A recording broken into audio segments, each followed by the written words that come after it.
ನಮಸ್ಕಾರ ವೀಕ್ಷಕರೇ, ತಮ್ಮೆಲ್ಲರಿಗೂ ಇಂದಿನ ಸಂದರ್ಶನ ಕಾರ್ಯಕ್ರಮಕ್ಕೆ ಸ್ವಾಗತ. ನಾನು ಇಂದು ನಮ್ಮ ಜೊತೆಗಿದ್ದಾರೆ ಪತ್ರಿಕೋದ್ಯಮ ವಿಭಾಗದ ಮುಖ್ಯಸ್ಥರಾದ ಟಿ.ವಿ. ಶಿವಾನಂದ ಸರ್ ಅವರು ಕೂಡ ಕಾರ್ಯಕ್ರಮಕ್ಕೆ ಸ್ವಾಗತವನ್ನು ಕೋರೋಣ. ಸರ್, ಇಂದಿನ ಚರ್ಚೆಯ ವಿಷಯ ಉಚಿತ ಹಾಗೂ ಕಡ್ಡಾಯ ಶಿಕ್ಷಣದ ಅನುಕೂಲ ಮತ್ತು ಅನಾನುಕೂಲಗಳ ಬಗ್ಗೆ ಚರ್ಚಿಸೋಣ. ಸರ್, ಮೊದಲನೇದಾಗಿ ನಿಮ್ಮ ಪ್ರಶ್ನೆ ರೀ, ಆರ್ ಟಿ ಅಂದ್ರೇನು ಸರ್, ಮತ್ತು ಆರ್ ಟಿ ಯಾವ ಇಸ್ವಿಯಲ್ಲಿ ಈ ಕಾನೂನು ಜಾರಿಗೆ ಬಂತದೆ ಸರ್? ಇದು ರೈಟ್ ಟು ಎಜುಕೇಷನ್ ಆ್ಯಕ್ಟ್ ಅಂತ. ರೈಟ್ ಟು ಎಜುಕೇಷನ್ ಆ್ಯಕ್ಟ್ ಅಂದರೆ ಎಲ್ಲ ಮಕ್ಕಳಿಗೆ ಇದು ಸುಪ್ರೀಂ ಕೋರ್ಟ್ ಜಡ್ಜ್ಮೆಂಟ್ ಹೊಂದಿದೆ. ಈ ಜಡ್ಜ್ಮೆಂಟ್ ಪ್ರಕಾರ ಎಲ್ಲ ಮಕ್ಕಳು 14ನೇ ವಯಸ್ಸು 6ರಿಂದ 14ನೇ ವಯಸ್ಸು ಇರೋ ಮಕ್ಕಳಿಗೆ ಕಡ್ಡಾಯವಾಗಿ ಶಿಕ್ಷಣ ಸಿಗಬೇಕು ಎಲ್ರಿಗಂತೂ ಒಂದು ಸುಪ್ರೀಂ ಕೋರ್ಟ್ ಜಡ್ಜ್ಮೆಂಟ್ನಲ್ಲಿ ತಾಕೀತಿತ್ತು. ಇದಾದಮೇಲೆ ಭಾಳಷ್ಟು NGOಗಳು ಒಂದು ಬಡ ಮಕ್ಕಳಿಗೆ ಗೌರ್ಮೆಂಟ್ ಸ್ಕೂಲ್ ಎಲ್ಲ ಕಡೆಯೂ ಇಲ್ಲ, ಬಡವರಿಗೆ ಸ್ಕೂಲ್ ಎಜುಕೇಷನ್ ಅಕ್ಸೆಸಿಬಿಲಿಟಿ ಕಡಿಮೆ ಇರೋದರಿಂದ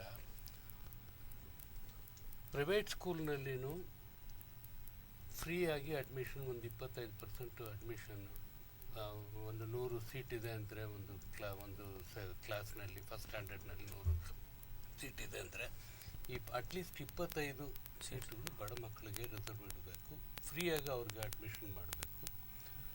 ಅದಕ್ಕಾಗೋ ಖರ್ಚನ್ನು ಗೌರ್ಮೆಂಟೇ ಆ ಪ್ರೈವೇಟ್ ಇನ್ಸ್ಟಿಟ್ಯೂಷನ್ಸ್ಗೆ, ಈಗ ಫೀಸು, ಈಗ ಒಂದು ಸ್ಕೂಲ್ನಲ್ಲಿ ಪ್ರೈವೇಟ್ ಸ್ಕೂಲ್ನಲ್ಲಿ ₹100 ಒಂದು ತಿಂಗಳಿಗೆ ಫೀಸ್ ಇದೆ ಅಂತ ಇಟ್ಕೊಂಡು, ಆ ₹100 ಸ್ಟೇಟ್ ಗೌರ್ಮೆಂಟು, ಆ ಪರ್ಟಿಕ್ಯುಲರ್ ಸ್ಟೇಟ್ ಗೌರ್ಮೆಂಟ್, ಈಗ ಕರ್ನಾಟಕ ಇದ್ದರೆ ಕರ್ನಾಟಕದಲ್ಲಿ ನನ್ನ ಮಗನೋ ನಿಮ್ಮ ಮಗನೋ ಯಾವುದೋ ಒಂದು ಸ್ಕೂಲ್ನಲ್ಲಿ ರೈಟ್ ಟು ಎಜುಕೇಷನ್ ಆ್ಯಕ್ಟ್ ಪ್ರಕಾರ ಅಡ್ಮಿಟ್ ಆದರೆ ಆ ಫೀಸನ್ನು ಸ್ಟೇಟ್ ಗೌರ್ಮೆಂಟ್ ತುಂಬಬೇಕು ಇದೆ.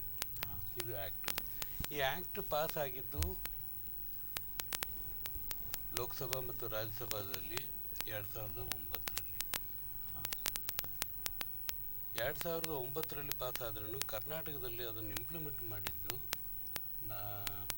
ನಿಯರ್ಲಿ 3-4 ಇಯರ್ಸ್ ಆದಮೇಲೆ 2013ನಲ್ಲಿ ಇಂಪ್ಲಿಮೆಂಟ್ ಮಾಡಿದ್ದು. ಅದಕ್ಕೆ ಸಾಕಷ್ಟು ವಿರೋಧಗಳು, ಪ್ರೈವೇಟ್ ಇನ್ಸ್ಟಿಟ್ಯೂಷನ್ಸು ನಾವು ಅಡ್ಮಿಟ್ ಮಾಡ್ಕೊಳ್ಳೋದಿಲ್ಲ, ಕೇಸುಗಳು ಹಾಕಿದ್ರು. ಇದೆಲ್ಲ ಮೀರಿ ಈ ಹರ್ಡಲ್ಸನ್ನೆಲ್ಲ ಮೀರಿ ಅಡ್ಮಿಷನ್ ಸ್ಟಾರ್ಟ್ ಆಗಿದ್ದು 2012-13 ಅಡ್ಮಿಷನ್ ಆಗ್ತದೆ. ಇದು ನೆಕ್ಸ್ಟ್ ಸರ್ಕಾರ ಸರ, ಈ ಆರ್ ಟಿ ಮಕ್ಕಳು ಖಾಸಗಿ ಶಾಲೆಯಲ್ಲಿ ದಾಖಲಾತಿ ಪಡ್ಕೊಳ್ಬೇಕಾದ್ರೆ ಯಾವ ಮಾನದಂಡಗಳ ಆಧಾರ ಮೇಲೆ ಸರ್ಕಾರ ಅವರಿಗೆ ಆ ಸೀಟನ್ನು ಒದಗಿಸ್ಕೊಡ್ತದೆ ಸರ್? ಒಂದು ಮಾನದಂಡ, ಆ ಫ್ಯಾಮಿಲಿದು ಇನ್ಕಮ್ಮು 3.5 ಲ್ಯಾಕ್ ಆ್ಯನ್ಯುಯಲ್ ಇನ್ಕಮ್ಮು 3.5 ಲ್ಯಾಕ್ಗಿಂತ ಕಡಿಮೆ ಇರಬೇಕು. ಇದು ಒಂದು ಮಾನದಂಡ ಬಿಟ್ಟರೆ ಬೇರೆ ಯಾವುದು, ಎಲ್ಲರೂ ಈ ಮಾನದಂಡದ ಒಳಗಡೆ ಬರೋ ಎಲ್ಲ ಫ್ಯಾಮಿಲಿಗಳು ಇದರಲ್ಲಿ ಅನ್ವಯ ಆಗ್ತದೆ. ಇನ್ನೊಂದು ಅವರು ಹಾಕಿದ್ದು ಕಂಡೀಷನು, ಗೌರ್ಮೆಂಟ್ ಸ್ಕೂಲು ಇದು ತಮ್ಮ ವಾಸ ಮಾಡೋ ಮನೆಗಳದ್ದು 1 ಕಿಲೋಮೀಟರ್ ರೇಡಿಯಸ್ನಲ್ಲಿ ಆ ಸ್ಕೂಲುಗಳಿರಬೇಕು ಅನ್ನೋದು. ಆ ಸ್ಕೂಲುಗಳಲ್ಲಿ ಅವ್ರಿಗೆ ಸೀಟ್ ಸಿಕ್ಕಿಲ್ಲ ಅಂದರೆ ಸಿಕ್ಕೋದಿಲ್ಲ. ಇನ್ನೊಂದು ಮಾನದಂಡ ಇದರಲ್ಲಿ ಅಡಿಷನ್ ಆಗಿದ್ದು, ಈಗ ಈ ಮಾನದಂಡ 1 ಕಿಲೋಮೀಟರ್ ಸುತ್ತಮುತ್ತಲೂ ಇರೋ ಸ್ಕೂಲುಗಳಲ್ಲಿ ಮಾತ್ರ ಅಡ್ಮಿಷನ್ ಮಾಡಬೇಕು ಅಂತ ಇದ್ದಿದ್ದು, ಈ 1 ಕಿಲೋಮೀಟರ್ ಸುತ್ತರಲ್ಲಿ ಗೌರ್ಮೆಂಟ್ ಸ್ಕೂಲ್ ಇಲ್ಲ,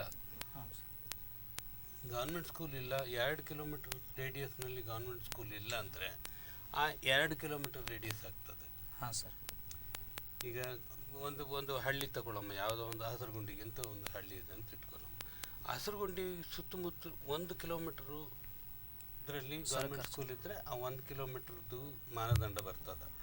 ಈಗ 2 ಕಿಲೋಮೀಟರ್ ಅಂದರೆ 2 ಕಿಲೋಮೀಟರ್ ಆಗ್ತದೆ. ಅದು 5 ಕಿಲೋಮೀಟರ್ ಅಂದರೆ 5 ಕಿಲೋಮೀಟರ್ ಆಗಿಬಿಡ್ತದೆ.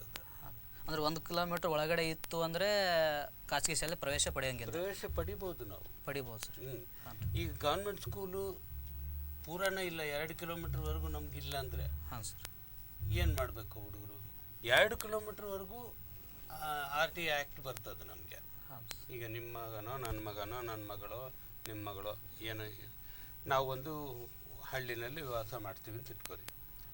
ನಾ ಹೇಳ್ದಂಗೆ ಹಸಿರುಗುಂಡಿಗೆದಲ್ಲಿ ನಮ್ಮ ಮನೆ ಇದೆ.